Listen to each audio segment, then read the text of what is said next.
আজ আমি নিয়ে চলে এসেছি সুজির একটা লোভনীয় রেসিপি। নমস্কার, আমি কবিতা, মমস কুইজিনে তোমাদের সবাইকে স্বাগত।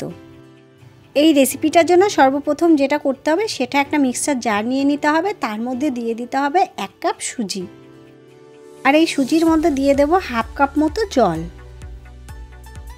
জলটা দেওয়ার পরে এবার এটাকে একটা মিহি পেস্ট তৈরি করে নেব। এখন দেখো একটা বাটি নিয়ে নিয়েছি, এবার এই পেস্টটা এর মধ্যে ঢেলে নেব। নেবার পরে এর মধ্যে দিয়ে দেব অল্প একটু লবণ আর দেব 1 চামচ মতো ময়দা। এবার এই লবণ আর ময়দা দেওয়ার পরে খুব ভালো করে এটাকে মিশিয়ে নিতে হবে। এখন এর মধ্যে 1/2 কাপ মতো জল দিয়ে দিচ্ছি। এটা ঘন হয়ে গেছে, একটু পাতলা করার জন্য এবার ভালোভাবে এটাকে মিশিয়ে নিতে হবে। এটাকে বেশ কিছুক্ষণ ধরে কিন্তু এইভাবে চামচের সাহায্যে মিশিয়ে নিতে হবে। আর জল দেওয়ার সময় অল্প অল্প করে দেবে, যাতে খুব বেশি পাতলা না হয়ে যায়। এটা দেখো এই রকম ঘনত্ব হবে। 7 মিনিট মতো আমি ফেটিয়ে নিয়েছি। তারপরে এর মধ্যে দিয়ে দেব নারকেল কোড়া।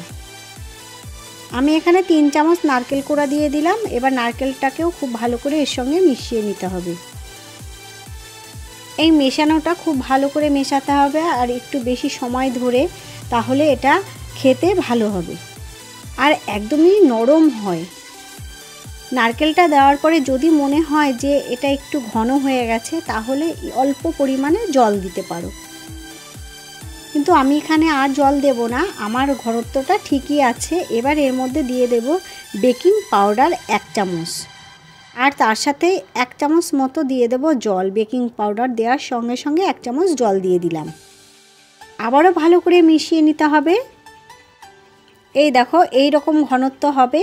এবার এটাকে সাইড করে রেখে দিচ্ছি। এদিকে একটা কড়াইতে গরম জল বসিয়ে দিয়েছি। এবার একটা থালা নিয়ে নিয়েছি, এই রকম থালা। এবার এই থালাটার ওপরে তেল ব্রাশ করে দেব। খুব ভালো করে তেল লাগিয়ে নিতে হবে, সাদা তেল। তেলটা একটু ভালো করে চারিদিকে লাগিয়ে দিতে হবে যাতে লেগে না যায়। এই দেখো খুব ভালো করে আমি চারিদিকে লাগিয়ে নিলাম।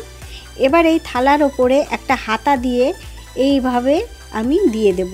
1 হাতা ঠিক না, 1/2 হাতা করে দেব। এখানে একবারে খুব বেশি আটবে না, আমি এখানে প্রথমে 4টে দেব।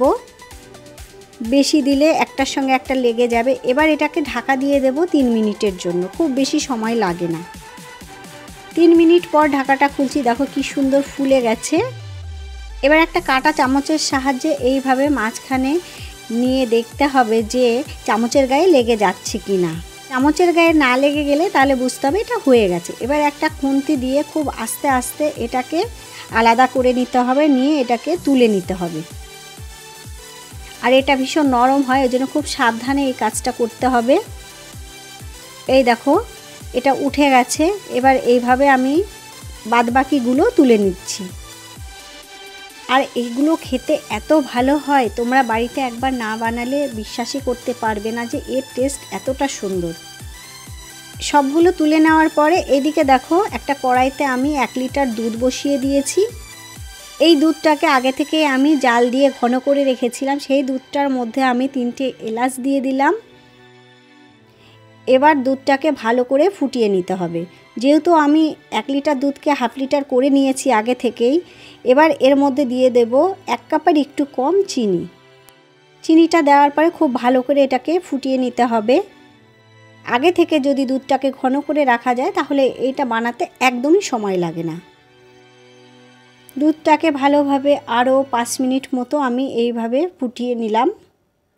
দুধটাকে ফুটিয়ে নিয়ে গ্যাসটা বন্ধ করে দেব। গ্যাসটা বন্ধ করে নেওয়ার পরে এক এক করে যে সুজির পিঠাগুলো তৈরি করেছি সেগুলো এর মধ্যে দিয়ে দেব। ছোট ছোট দিয়েছিলাম, দেখো কত বড় হয়ে গেছে এগুলো ফুলে। এক এক করে আমি যতগুলো বানিয়েছিলাম সবগুলোই দিয়ে দিচ্ছি এর মধ্যে। দেওয়ার পরে এটাকে খুব ভালো করে ডুবিয়ে দিতে হবে, যাতে সব পিঠেগুলো খুব ভালোভাবে দুধের মধ্যে ভিজে যায়। দেওয়ার পরে এবার দেখো ঢাকা দিয়ে দিচ্ছি 10 মিনিটের জন্য। এবার 10 মিনিট পর ঢাকাটা খুলে তারপর তোমাদেরকে দেখাচ্ছি। দেখো কত সুন্দর ভিজে গেছে আর এতটা নরম হয়েছে, খেতেও অসাধারণ হয় এটা। আজকের এই রেসিপিটি যদি ভালো লাগে তাহলে অবশ্যই লাইক কমেন্ট করো, আর যদি নতুন বন্ধু হয়ে থাকো তাহলে চ্যানেলটিকে সাবস্ক্রাইব করো। আজ তাহলে এই পর্যন্তই, পরে আসবো অন্য কোনো ভিডিও নিয়ে। ততক্ষণ তোমরা ভালো থেকো, সুস্থ থেকো।